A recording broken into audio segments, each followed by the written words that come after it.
ina bukatar kowa. Dan Allah ku matso ku faɗa mini ni kan ku nawa ne mata na.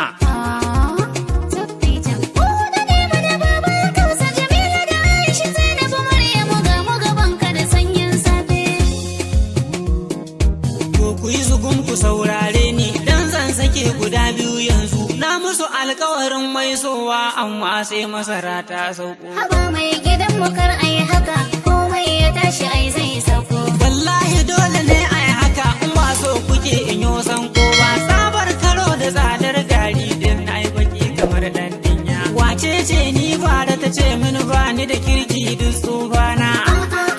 Ba ni ce ba zagin miji ba halina ba. Ita zan kora a gidana.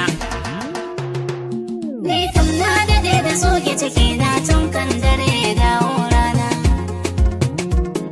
Kiran nan da zani gona ma fa kamar na ji Aisha kin ce mini Allah ya kara zafin rana. Wallahi mai gida ban ce ba ba dan fare uban yayana. Ai sai dai in maka fata na kai in kai ma ruwa idan ka da. Ai ruwan zafi kika kai mini rannan ba kuma a lokacin sanyi ba. To mai gida a gafarce ni ba za na ƙara ganganci ba.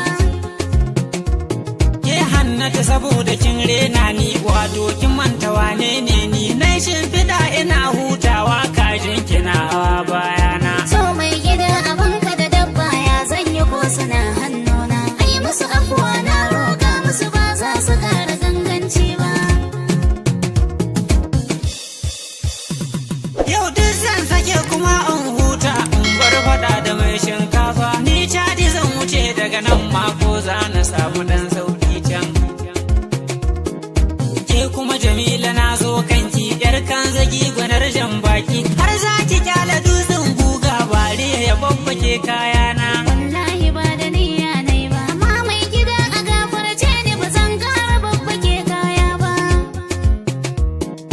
Na lura binta kin rena ni kin daina kaurace wa fushina. Sai na sake ki ko ba kya so kin zuba ido kina kallo na. To wai dan masara ta yi tsada ne mai gida mai laifi na. Wai shawara du'a'i za mu yi lillahi sai ya kawo sauyi. Addu'ar ma ina ga sai an koshi kafin a kai ta jimla daidai. Kullum sai kabli ta kama ni in na tuno da mai shinkafa.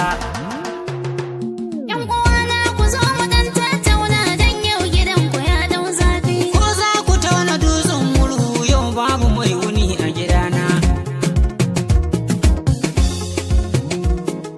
To mai gidan mu kaji shi sirri a barwa hanji.